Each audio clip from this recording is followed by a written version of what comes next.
Ay, ka-coffee, magandang araw po sa inyo, Luzon, Visayas at Mindanao. Ay, yung mga dilis dyan, mga DDS, litong-lito na. Hindi na alam kung sino yung pupuntiryahin para mapatalsik si PBBM. Unang-una, si PBBM magpa-drug test hanggang ngayon. Yan pa rin yung narrative nila. Hindi ba tapos-tapos yan? Wala silang ibang isyong maibato. Si First Lady, ganoon din. Pinuntirya na nila yan. Si Sandro Marcos, hindi sila umuubra dyan. Si Gibo Chodoro, lalong hindi sila umubra. Ngayon, si General Browner ang pinupuntirya nila. Ang hepe po ng Armed Forces of the Philippines. At, ang babaw ng issue ha, meron kasing condominium na ang pangalan ni Browner. Browner Condominium.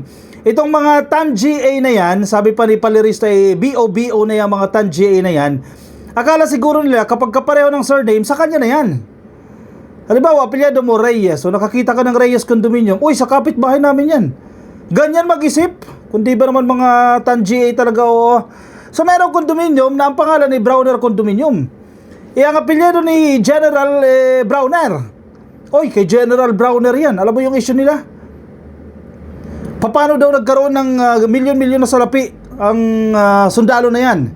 At nakapagpatayo ng General o ng Browner Condominium. Oy! Hindi kanya yan. Hindi yan sa tatay niya, hindi yan sa nanay niya. Porkit kapelyado, sa kanya na. Ganyan mag-isip itong mga dilis na yan. Nasaan ang kukote ninyo? Nasaan ang utak ninyo? Alam mo kung bakit nila ginagawa yan? Kasi ang susi nila para mapatalsik si PBBM, kudita. Paano magkakaroon ng kudita? Kailangan mag-aklas ang mga sundalo, magalit ang mga sundalo sa administrasyon. At kapag nangyari yan, umaasa sila na mapapatalsik nila si PBBM. Kumbaga, ang tawag natin dyan yung pressure points. O sige, hindi natin kaya si Marcos no? Kahit sino lang gamitin natin, si Maharlika hindi umubra. O si Harry Roque hindi umubra. Walang umuubra para mapatalsik si PBBM. O sige, doon tayo sa sundalo. Doon tayo sa mga militar. Hindi rin sila umubra kay General Browner. Kaya ngayon, bakbakan natin si General Browner. Gawa natin ng issue. Gawa natin ng fake news. Yan ang gawain ng mga dilis. Uy, nakakita ng kondominium, may kaapelyado. O sige na, ibintang natin sa kanya yan. Ganyan yung style ng mga to. Hindi naman kayo umuobra. O, isa pa tong si Sara. Nagpa-presscon, namigay ng tinapay. At may judgment na agad siya. Iuugnay daw siya. Idadamay daw siya ng Marcos admin sa flood control scandal. Tignan mo utak ng mga dilis yan. Paano mo nasabi na idadamay ka? Bakit? Congressman ka ba nung mayor ka dyan ng Davao? Meron ka bang flood control projects? Meron ka bang insertions para idadamay ka? Iyon nga ang priority ngayon At paano mo nasabi na idadamay ka? O may ready ka na resulta. Ganyan mag-isip yung mga dilis. Manang-mana kay Sara. Nasa abante.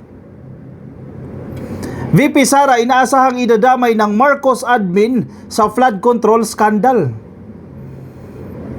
May judgment na agad siya. Ibig sabihin, duda na agad sa ginagawang investigasyon ng ICI o ng Independent Commission for Infrastructure. Duda na agad siya kasi may judgment na siya na idadamay siya. Paano ka idadamay kung wala ka namang kasalanan? Di ba? Sa madaling sabi, pinapalabas nila na itong ICI na yan, wala yan. Kapakanan lang ni Marcos yan. Idadamay lang yan ang gustong idamay. Hindi totoo yung investigasyon na yan. Bakit ganyan kayo mag-isip? Dahil yung mga kaalyado ninyo, unti-unti nang nasisilip. Bumabalik pa rin sa ginawa ng tatay niya. Namayagpag yung korupsyon na yan 2016 to 2022. Sinong presidente niya? Si Marcos? Si Digong. At mismong si Digong umamin na talamak ang korupsyon sa DPWH during his term. At hinayaan niya lang yan.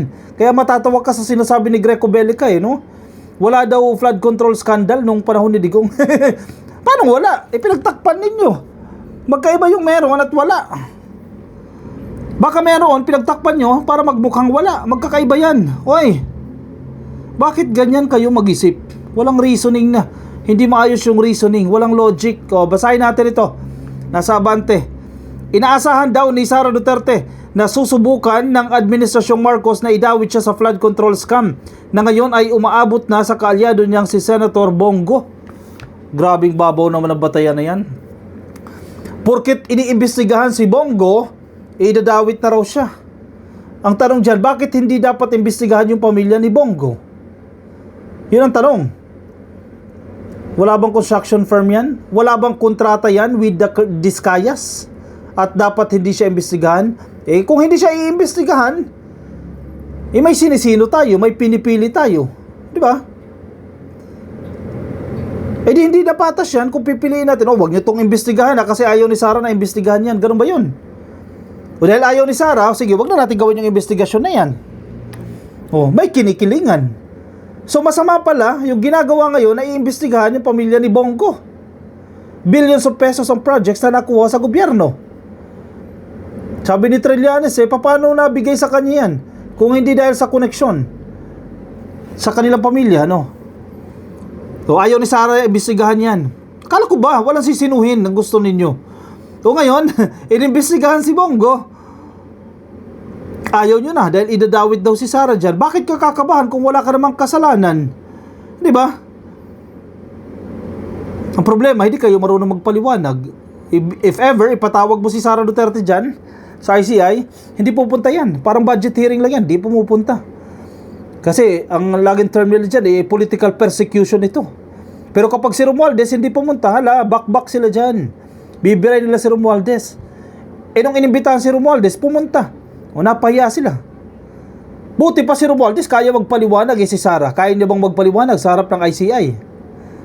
Isa pa, pinupunterian nila ngayon ang credibility ng ICI. Kesyo daw gawa ni Marcos yan, hindi yan patas. Alam mo kung bakit? Nasisilip sila Unti-unti silang nasisilip, kaya pinupunterian nila yan. Di ba? Sabi ni Duterte sa isang press briefing, ngayong araw lang po, Webes, hindi na siya magugulat kung idadamay rin siya ng Malacanang, lalo na matapos kumpirmahin ni Ombudsman Boying Rimulya at DPWH Secretary Vince Dizon na iniimbestigahan nila ang posibleng koneksyon ni Go sa mag-asawang kontraktor na sina Curly at Sara Diskaya. Yan ang nga yung pinupunto natin Walang absuelto kahit sino, kahit anak pa ni Presidente yan, kahit si Sandro Marcos yan, and even the President himself, walang sisinuhin sa investigasyon na yan. Bakit hindi kinakabahan si PBBM dyan? Alam niyang wala siyang kaugnayan dyan si Sara, kung alam niya sa sarili niya na walang kaugnayan, bakit siya kakabahan? Ganun lang yun Sabi pa niya, sa tingin ko, susubukan nilang paabutin sa akin dahil kaalyado ni dating Pangulong Rodrigo Duterte si Senator Bongo. Ganun ba yun? Sa dinami-dami ng opisyal ni Duterte that time, lahat yan imbestigahan kahit walang kasalanan or walang nakikitang posibleng kasalanan. Di nagsayang lang ng oras yung ICI dyan. Isa dami ng inappoint ni Digong Inappoint niya USEC o inappoint niya secretary o inappoint niya as head of agency. Sa dinami-dami ng mga yan, lahat ba yan iimbestigahan ng ICI? Definitely hindi. Doon sila sa mga nababanggit sa investigasyon. Doon sila sa may mga kaugnayan sa mga nauna ng inimbestigahan. Halimbawa, itong mga Diskaya. Sino yung mga naging kapartner niyan? Sino yung mga kontraktor na kasama niyan? Lumabas na sa balita na pamilya ni Bongo may mga kontrata sa mga Diskaya. Hinuhusga na ba si Bongo dyan? Hindi. Due process ito. Iimbestigahan. Kaya nga iimbestigahan para matukoy. Totoo bang may kaugnayan ka dyan o wala? O kung meron, dapat kang managot. Kung wala, i-absuelto ka. Ganun yun. Same thing kay Zaldico. May kaugnayan siya dyan o wala? O ayaw magpakita ni Zaldico, sige. Kasuhan natin yan. Si Romualdez, ganun din. Iniimbestigahan nila. Nagpakita si Romualdez. Ganun lang yun. Ano yun? Untouchable? Yung mga kaalyado ni Digong, bawal silang imbestigahan? Ay, nako. Diyan siguro nila ikukuwento. Ako sa isang side, si PRRD sa gitna, si Senator Bongo sa kabila. Sabi ni Sara. Pinunari ni Vice Presidente ang naging pahayag ni Pangulong Ferdinand Bongbong Marcos Jr. na kumpiyansa siyang hindi madadawit ang Office of the President sa issue. Sa ganitong ongoing pa ang investigasyon, Magtataka ka bakit confident yung Pangulo na hindi aabot sa Office of the President yung iskandalo at korupsyon, sabi ni Duterte. Alam mo, may pinagmanahan talaga yung mga dilis si Sara. Hindi ba pwede sabihin ng Presidente na I am very confident na hindi madadawit kami dyan? Hindi niya ba alam sa sarili niya na wala siyang kaugnayan dyan? Ikaw mismo. Kung alam mo sa sarili mo na wala kang kaugnayan dyan, kaya mo din sabihin yan confidently. Hindi aabot yan sa Office of the Vice President dahil alam mo sa sarili mo na wala kang ginawang kalokohan dyan Kaya mo bang sabihin yan? Yan ang tanong. Kasi si PBBM, kaya niyang sabihin yan ng confident Nang tiwala siya na hindi aabot sa amin yan. Kasi alam niya, wala siyang kaugnayan dyan. Ang tanong, si Sara, kaya niya bang gawin yan? Ang masaklap pa kay Sara Duterte, sisilipin niyang investigasyon. Bakit daw nasabi niyang presidente yan? Kundi ka ba naman eng-eng? Alam niya sa sarili niya na wala siyang kaugnayan dyan. Matutukoy mo naman yan Kesyo daw ongoing pa ang investigasyon, nagtataka daw siya bakit confident si PBBM. Ano kung confident siya? Alam niya sarili niya Giit niya, ginagamit lamang ang flood control scandal para sirain siya at ang kanyang mga kaalyado. So, mali pala itong ginagawang investigasyon sa flood control. Mali pala. Mali pala tayo dito. Dapat pala hindi ito ginagawa. Yan ang gustong palabasin ni Sara Duterte kasi ginagawa lang daw yan para siraan siya at ang kanyang mga kaalyado. So, fake pala itong mga flood control scams na yan. Hindi pala totoo yung mga ghost flood control projects na yan. Hindi pala nag-exist talaga yung mga ghost na yan. Baliktad yan Sa madaling sabi, ito ay gawa-gawa lang pala. Yung sinasabi nating may ghost projects, ay gawa-gawa lang pala yan. Kasi itong ginagawang investigasyon, itong issue ng flood control, ay ginagamit lang daw po para siraan si Sara. Sino ang maniniwala sa inyo na yan ang pinakamotibo nitong pagbubulgar ng presidente na para siraan si Sara? Kung masisiraan siya, anong daw bakit hindi? Kung masisiraan yung tatay niya, bakit hindi? Wala nga sisinuhay sa investigasyon Ay nako.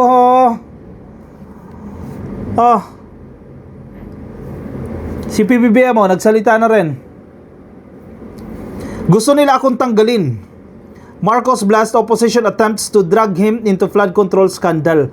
Yan yung paulit-ulit na kwento. Yan yung paulit-ulit na narrative ng mga dilis. Ganyan kasi ang kwento ni Sara President Ferdinand Marcos Jr. on Wednesday expressed optimism that he is blameless over the alleged irregularities and corruption in flood control projects and that those trying to link him to the anomaly simply want to remove him from office. Kundi ka ba naman talaga nag-iisip ng matino? Halimbawa, ikaw si PBBM, ikaw ang presidente, alam mo na may kaugnayan ka dyan sa flood control corruption na yan. Bakit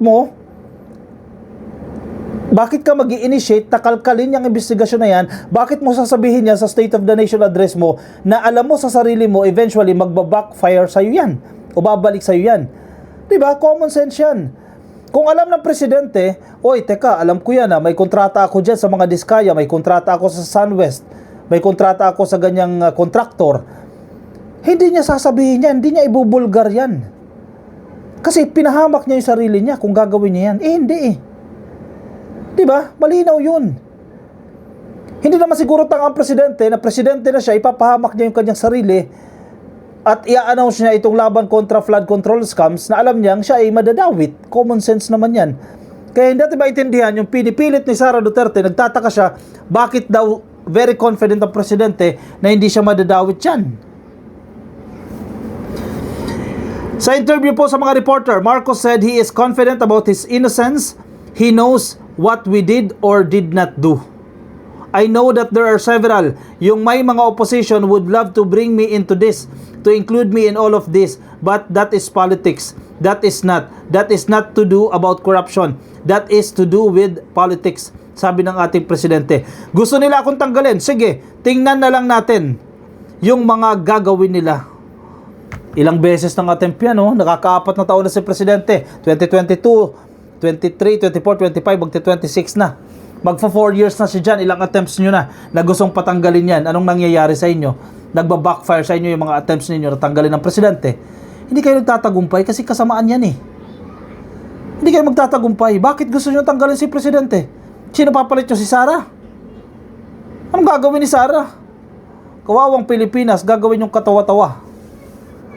Hindi lang dito sa Pilipinas, sa international community. Ay, hindi nyo matatanggal yan. Mahal pa yan ang taong bayan. Marami pa po ang nakikipaglaban para sa Presidente. Hindi nyo matatanggal yan agad-agad. Kumbaga, dadaan kayo sa butas ng karayom. Tingnan ninyo yung mga attempts ninyo. Rally nyo sa EDSA, sa Campo Aguinaldo, rally nyo dyan sa Forbes Park. Ilan lang ang pumunta? Wala pang 100. Paano nyo matatanggal ang Presidente na binoto ng 31 million Filipinos kung wala pa kayong 100? Diba? Ay, nako. Isip. O siya, sige. Baka may mga komento kayo, opinion, reaksyon, lagay dyan sa comment section para mabasa po ng iba natin mga ka-coffee. Yung mga nasa Facebook, please, like and follow, YouTube, subscribe, TikTok, subscribe. At magkita-kita tayo ka-coffee sa aking susunod na video. Paalam po sa inyo, bye-bye.